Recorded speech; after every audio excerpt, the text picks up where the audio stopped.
Leaf. अब ये नाम कैसे आया? Organic liquid input formula, organic input liquid formula, ओलीफ सोच के नाम रखा हुआ है। ये प्रोडक्ट कतई फर्टिलाइजर का विकल्प नहीं है। ये product, this is not alternative for any chemical input. ना तो ये यूरिया का एब्सोल्यूट अल्टरनेटिव है, ना तो ये डीएपी का एब्सोल्यूट अल्टरनेटिव है, ना तो ये माइक्रोन्यूट्रिएंट का एब्सोल्यूट अल्टरनेटिव है, ना सुपर फॉस्फेट ले लीजिए या फिर जो भी आप नाम से पुकारते हैं इसे, 05234 हो गया, 0050 हो गया, 1919 हो गया, 2020 हो गया, जिस नाम से भी आप इसे पुकारते हो, अमोनियम सल्फेट हो गया, कैल्शियम नाइट्रेट हो गया, जिस नाम से भी आप इसे पुकारते हैं, पुकारे, ओलीफ कोई उसका विकल्प नहीं है। ये फर्टिलाइजर नहीं है, बट ये डालने के बाद कोई फर्टिलाइजर डालने की जरूरत नहीं पड़ेगी। एक ही भाषा में मैं बार बार बोलूंगा, अपने आप को इस तरीके से प्रमोट ना करो कि we are coming with fertilizer. हम फर्टिलाइजर नहीं है भाई साहब, हमारा कोई लिक्विड फर्टिलाइजर नहीं है, ना ही ये लिक्विड यूरिया है, ना ही ये डीएपी है, ना ही ये फर्टिलाइजर है। जो बदनाम गली के बंदे हैं उसके साथ हमारा नाम मत जोड़िए। फर्टिलाइजर वैसे ही बदनाम हो गया। सर तो हर प्लेटफॉर्म पे बोलते ही होंगे कि कैंसर हो रहा है, कैंसर हो रहा है। जब ये सर खुद बोल रहे हैं, इनके कितने शागिर्द होंगे जो मार्केट में बोल रहे हैं कि कैंसर हो रहा है, कैंसर हो रहा है। जिस चीज से कैंसर हो रहा है उसके साथ में हमें ना जोड़ो, हम वो नहीं है। बट हम अगर खेत में चले गए तो उनकी जरूरत नहीं है। ये बहुत जरूरी है, ये समझना बहुत जरूरी है। अब आप ये बोलोगे कि सर ओलीफ 1 एकड़ में कितना डालना है और क्या कितनी बार डालना है? सिंपल फार्मूला है बजाज साहब, वेरी सिंपल फार्मूला ऑफ ओलीफ। ओलीफ एक समय आपको एक बार छिड़काव करना होगा 1 लीटर पानी में 2 ml के हिसाब से, और उसी समय आपको जमीन से देना होगा पानी के साथ में 1 एकड़ में 250 ml मात्र। ऊपर से 250 ml, नीचे से 250 ml, और कुछ डालने की जरूरत नहीं है। हर 20-25 दिन के बाद में, हर क्रॉप में, हर महीने में, लगभग हर महीने में एक बार जमीन से उसी समय ऊपर से छिड़काव, बात खत्म। चाहे आप 1 एकड़ में 10 बैग यूरिया डाल रहे थे, 4 बैग यूरिया डाल रहे थे, माइक्रोन्यूट्रिएंट की 2 बैग डाल रहे थे, चाहे कोई भी फर्टिलाइजर आप डाल रहे थे, किसान को अगर आप ये बोलोगे, बोल्ड स्टेटमेंट आपको बोल रहा हूं, किसान को अगर आप ये बोलोगे कि ओलीफ डालने के बाद में कोई फर्टिलाइजर डालने की जरूरत नहीं है, इस तरीके से आप ना बोलो। कल अगर आपकी बीवी ने आपको बोल दिया कि हमारे तो 2 बच्चे थे, ये 2 बच्चे भी अपने हैं, 4 कैसे हो गए?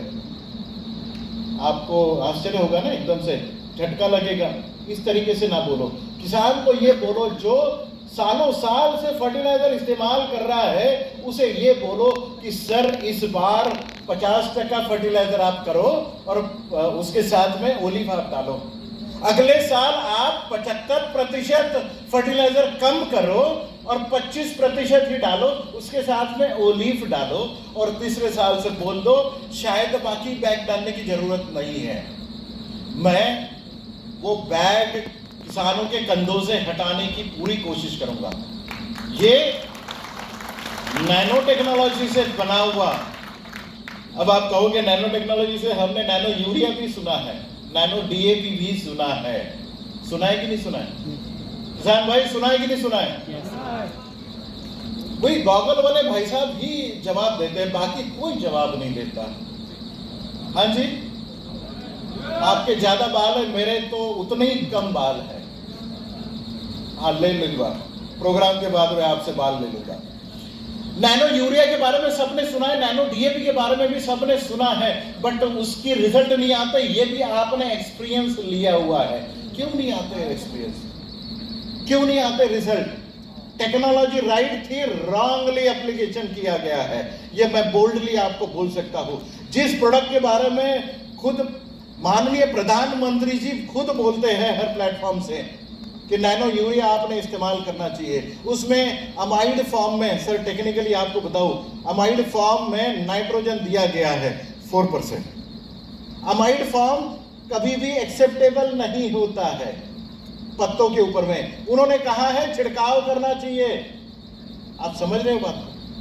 इन्होंने कहा है ऊपर से छिड़काव करना है, पंप पे लेना है और आपने छिड़काव करना है। 1 एकड़ में 500 ml इन्होंने दिया है। एक आपकी नोजल से निकला हुआ एक ड्रॉप, जो एक बूंद जो पत्तों के ऊपर में गिरती है, अमाइड फॉर्म में है। अमाइड फॉर्म वाला नाइट्रोजन कभी भी पत्ते या पौधा एक्सेप्ट नहीं करता है। सिंपल रीजन, अमाइड फॉर्म वाला नाइट्रोजन पहले अमोनियकल फॉर्म में कन्वर्ट होगा, अमोनियकल फॉर्म वाला फिर नाइट्राइट फॉर्म में जाएगा और नाइट्राइट फॉर्म वाला बड़ा ही नाइट्रेट में जाएगा और वो इज्जत से एब्जॉर्ब हो जाएगा। नाइट्रोजन साइकिल के लिए कितना समय लगता है? मैंने बताया था आपको 21 दिन लगते हैं। लगता है? जो 21 दिन लगता है, 21 डेज आपको लगता है, 21 डेज क्या वो बूंद आपकी पत्तों के ऊपर में वैसे ही रहने वाली है? सूखेगी नहीं। अगर वो बूंद सूख गई तो क्या होगा? वो नाइट्रोजन हवा में गायब। वैसे ही नाइट्रोजन वोलाटाइल होता है, खुले में रख दो तो वैसे ही गायब हो जाता है। तो आपकी बूंद जैसे ही गिरती है, पत्ता एब्जॉर्ब करने के लिए कम से कम 2.5 से 3 मिनट लेता है और 3 मिनट के पहले ही आपकी जो बूंद गिरी है, जिसमें आपका नैनो यूरिया है, डीएपी है, ये सूख जाता है और वो फर्टिलाइजर आपके काम नहीं आता। अब यही जो नाइट्रोजन बाहर जाने वाला है, जो इंग्रेडिएंट ओलीफ में रखे हुए हैं, वो जो बूंद पत्तों के ऊपर में गिरेगी, वो बूंद 1.5 मिनट में पत्तों के अंदर एब्जॉर्ब हो जाएगी। पॉलीमराइज टेक्नोलॉजी हमने लाई है, मास्किंग किया हुआ है। जो भी इंग्रेडिएंट इसके अंदर है, ये इंग्रेडिएंट को मास्क किया हुआ है, दबा दिया है, तो वो वोलेटाइल मतलब एटमॉस्फेयर में उड़ के नहीं चला जाएगा और 1.5 मिनट में पत्तों के अंदर में एब्जॉर्ब हो जाएगा, स्टोर किया जाएगा, पत्तों में स्टोर किया जाएगा। और जब जब जो भी बायोकेमिकल रिएक्शन आपकी पत्तों में चल रही है, जैसे रेस्पिरेशन हो गया, देन फोटोसिंथेसिस हो गया, देन फैट सिंथेसिस हो गया, बहुत सारी बायोकेमिकल रिएक्शन जो चलने वाली है, जिस बायोकेमिकल रिएक्शन के साथ में जो खाना बनता है आपकी पेड़ के अंदर में, पौधों के अंदर में, ये सभी बायोकेमिकल रिएक्शंस के लिए जब जब जो जो न्यूट्रिएंट चाहिए वो पत्तों से एब्जॉर्ब हो जाएगा और यूटिलाइज करके ये फर्टिलाइजर आपके इसमें काम करेगा। फर्टिलाइजर नहीं, ओलीफ काम करेगा। फर्टिलाइजर की जरूरत नहीं थी। सिंपल टेक्नोलॉजी है, पॉलीमराइज टेक्नोलॉजी है, मास्किंग किया हुआ है। ये डालने के बाद में आपको कोई भी मैक्रोन्यूट्रिएंट या माइक्रोन्यूट्रिएंट दोनों की जरूरत नहीं पड़ेगी, किसी की जरूरत नहीं पड़ेगी। ये फर्स्ट टाइम इंडिया में इंट्रोड्यूस किया गया है। ये मेरा प्रोप्राइटरी प्रोडक्ट है, मेरा बच्चा है, पूरी दुनिया में इसे बेचूंगा, पूरी दुनिया से डॉलर लाऊंगा यहाँ पे और इंडिया में इंडिया के नाम फिर से रोशन करूंगा, डेफिनेटली करूंगा। अगर अकल है अपने में तो दिखानी पड़ेगी पूरी दुनिया में। इंडियन लोगों को आज ऐसे ही अप्रिशिएट नहीं किया जाता पूरी दुनिया में।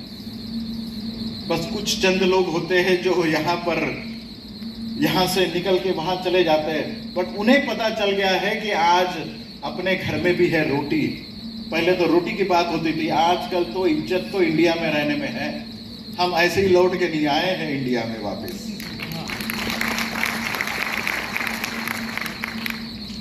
अभी आना बाकी है।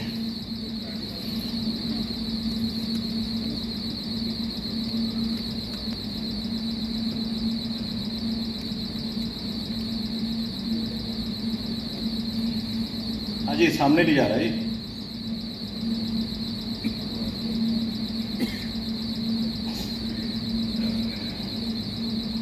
ये देखिए, प्लांट फिजियोलॉजी के ओलीफ डालने के बाद में आपके पेड़ के अंदर में क्या क्या चीजें होती है ये समझ के चलिए, समझने की कोशिश करिए। बड़ा सर से जाने वाला है मुझे पता है, बट ये सिखाए बगैर आपको समझ में नहीं आएगी, ये भी उतना ही सच है। जब आप ओलिव डालते हो तो phytochemistry, cellular interaction, molecular and cell biology, plant morphology, environmental interactions, ये सब बातें, मतलब आपके शरीर में जितनी भी क्रियाएं चल रही है इसी तरीके से पेड़ के अंदर में भी क्रियाएं चलती है, जिसे फोटोसिंथेसिस बोलते हैं, कुछ लोग रेस्पिरेशन बोलते हैं। आप लोग इतना तो जानते हैं कि दिन में आपके पेड़ जो है, आपका पौधा जो है ऑक्सीजन छोड़ता है, ये तो आप जानते हैं ना, और रात में कार्बन डाइऑक्साइड छोड़ता है, ऐसे आपको लगता है। दिन में जो फोटोसिंथेसिस होता है ना, दिन में सूरज के किरणों के साथ में जो आपके हरे पत्ते का जो इंटरेक्शन होता है उसे फोटोसिंथेसिस बोला जाता है। तब फोटोसिंथेसिस क्या करता है, पानी और कार्बन के साथ में शुगर्स का कंटेंट, शुगर का प्रोडक्शन बनाता है और उसके साथ वो रिएक्शन में ऑक्सीजन बाहर निकलता है। मतलब शुगर का तैयार करने का जो रिएक्शन है पूरे दिन में सूरज के साथ में पत्ते तैयार करता है, ऑक्सीजन बाहर निकलता है, और रात में वही शुगर जो आपने दिन में बनवाई है वो रेस्पिरेशन के लिए इस्तेमाल करते हुए उसको डिसइंटीग्रेट करके वो शुगर को इस्तेमाल करते हैं और वो रिएक्शन में कार्बन डाइऑक्साइड बाहर निकलता है।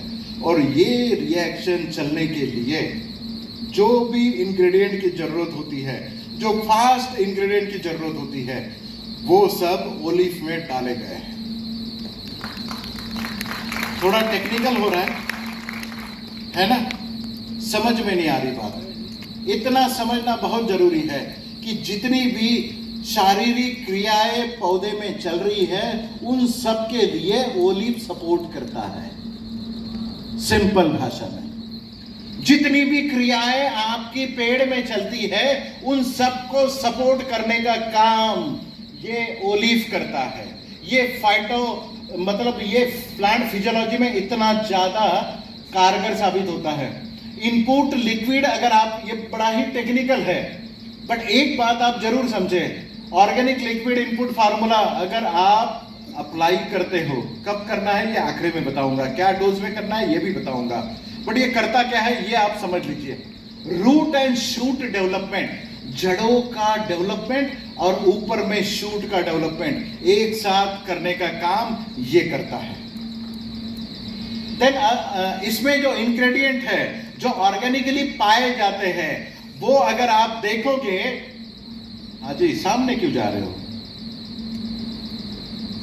हाँ, तो ये देखिए nitrogen nucleic acid, protein and hormones में काम करता है। Oxygen cellular starch and organic compounds में काम करता है। कार्बन, ये सॉइल कार्बन का भी काम करता है, ऑर्गेनिक कार्बन सॉइल में बढ़ाने का भी काम करता है। हाइड्रोजन बढ़ाता है, पोटाशियम बढ़ाता है, कैल्शियम बढ़ाता है, magnesium, phosphorus, sulphur, chlorine, iron, boron, manganese, zinc, copper, molybdenum and nickel, इतने सब इंग्रेडिएंट को ये बढ़ाता है ओलिव। अब आप ये बोलोगे हर चीज के साथ में केमिस्ट्री एसोसिएटेड है।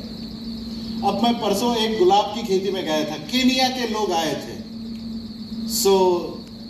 उन्होंने अपने इंडियन महाराष्ट्रियन कुछ किसानों के साथ में इंटरेक्शन हुई। वो तो इंग्लिश झाड़ रहे थे, कुछ गोरे कुछ काले लोग थे, काले ज्यादा थे गोरे कम थे, और उन्होंने फिर मुझे फोन कर दिया कि doctor Mohan you please come down, क्योंकि ये हमारी पूरी खाल निकालने वाले हैं। अब साइंटिस्ट लोग थे, सर जैसे सवाल तो पूछेंगे, आप भी तो भाग के आए थे अश्विनी साहब उनकी सवालों से। ये वहां पहुंच गए, मुझे बोल रहे थे, मैंने उनको एक ही वर्ड बोला था, you can ask me any question, I will ask you few questions. आप मुझे सवाल पूछे कुछ भी, मैं भी आपको सवाल पूछूंगा, उसका जवाब देना पड़ेगा। तो मेरा भी तो दिमाग वो चेक करे, मैं भी तो इन्हें चेक करूं। मैंने उनको एक ही बोला था, sir nutrient management in the field, अगर आप सही तरीके से न्यूट्रिएंट मैनेजमेंट करते हो तो बहुत सारे आपके खेती के प्रॉब्लम सॉल्व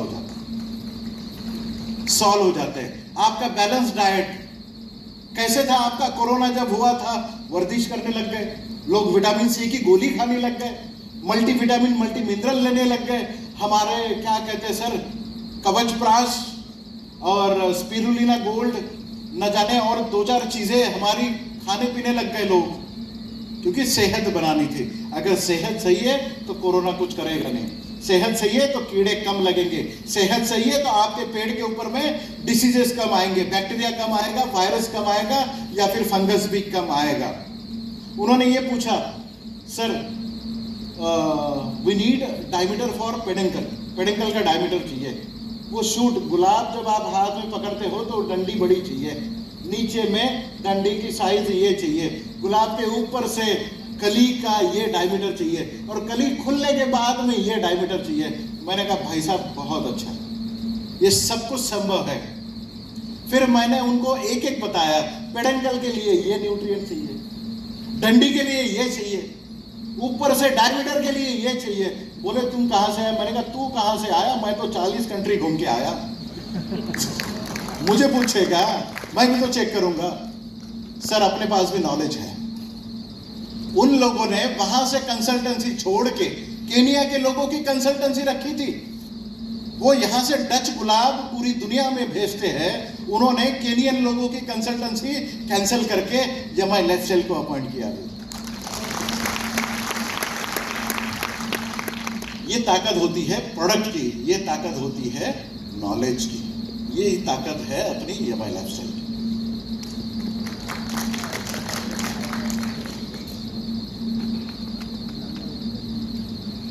बड़ा टेक्निकल प्रोडक्ट है शेरावत साहब, ये बड़ा ही टेक्निकल प्रोडक्ट है। बट मैं नॉन टेक्निकल लोगों के सामने जब मैं प्रमोट करता हूं, मुझे समझ में नहीं आती कि इनको कितना बताना है और कितना नहीं बताना है। बट एक बात है जो ये दो इसमें वो समझ सकते हैं, ये organic liquid for farmer plant physiological activities को और फोटोसिंथेसिस एंड रेस्पिरेशन को प्रमोट करता है। ये अपने ओवरऑल क्रॉप ग्रोथ को प्रमोट करता है। ये डिसाइड करता है कि आपके क्रॉप में कितनी उपज आनी चाहिए, कब कब कौन सी चीजों की जरूरत पड़ने वाली है, उसे फुलफिल करने का काम ये करता है। अब आप बोलोगे ग्रो मैजिक एडवांस में भी तो यही बोल रहे थे और आप यही बोल रहे हो, तो बस दोनों का कंपैरिजन मैं इतना ही आपको बोल सकता हूं। ग्रो मैजिक एडवांस मतलब वो वाली थाली है जो आपके सजा के आपको दी है, जिसमें दाल है, चावल है, सब्जी है, रोटी है, सब कुछ है। ये सब कुछ बना हुआ जो थाली है वो ग्रो मैजिक एडवांस है। और थाली बनाने के लिए जो इंग्रेडिएंट लगे हैं वो है ओलीव। आप समझ गए? सिंपल भाषा में समझाना था। किसान भाई कोई समझा नहीं होगा तो फिर से हाथ खड़ा कर दे। भाई जो थाली आपको सजा के दी है, मतलब जो इंग्रेडिएंट जो रेडीनेस आपको दिया है वो ग्रो मैजिक एडवांस है। बट जो फंक्शंस आपको लाने हैं आपकी पेड़ में, पौधों में, वो फंक्शंस लाने का काम ओलीव करता है। दोनों का सिनर्जेटिक इफेक्ट है। एक साथ एक बार ये, दूसरी बार ये अगर आप इस्तेमाल करो, दुनिया का कोई टॉनिक आपको जरूरत नहीं है, दुनिया का कोई फर्टिलाइजर आपको जरूरत नहीं है, दुनिया का कोई माइक्रोन्यूट्रिएंट आपको जरूरत नहीं है। जो भी चीजें आपके पेड़ के अंदर में चलने वाली है वो ओलिव से चल सकती है। इसके बाद आपकी खेती में ना तो आपको गोबर खाद भी डालना है, ना ही आपको ग्रीन मैन्योरिंग करनी है, ना ही आपको कुछ और डालना है। कोई कल्चर डालने की जरूरत नहीं है, सिवाय आपको ओलिव एक बार जमीन में डाल दे तो ऑर्गेनिक कार्बन की भी संख्या परसेंटेज आपका बढ़ जाएगा, माइक्रोब्स की संख्या भी आपकी बहुत ज्यादा बढ़ जाएगी। और आप यकीन करिए भविष्य का पूरी दिशा और दशा बदलने का काम 1 एकड़ में मात्र आपको 500 ml लगने वाला है। कितना? 500 ml मात्र लगेगा। जमीन से 250 ml दोगे, ऊपर से 250 ml आपको देना है। एज अ किसान, एज अ लेमन आपको इतना ही समझना है। ये डालने के बाद में एकदम से किसान को ये ना बोलो कि फर्टिलाइजर बंद कर दे भाई, कोई किसान आपकी नहीं सुनेगा। उसे ये बोलिए कि इस साल में आप 50% फर्टिलाइजर का खर्चा कम कर दीजिए, अगले साल में 75% कम कर दीजिए, तीसरे साल में हो सकता है जरूरी ना आना। जमीन भी उपजाऊ बन जाएगी, ऑर्गेनिक कार्बन भी बढ़ जाएगा, लाइफ भी बढ़ जाएगी जमीन की, और आपको वो वाली जमीन मिलेगी जिसकी भीनी भीनी खुशबू, जो पहली बार आप जब आते हो ना बारिश में, पहली बारिश में जो भीनी खुशबू आती है वो वाली आना चालू हो जाएगा। वो एक्टिनोमाइसीट्स बैक्टीरिया आपकी जमीन में फिर से लौट के आएगा, जो आपको स्मेल देगा वो वाला। मट्टी की खुशबू, उसके सामने सब कुछ फीका है, वो वाला लौट के आएगा, जमीन फिर से लौट के आएगी।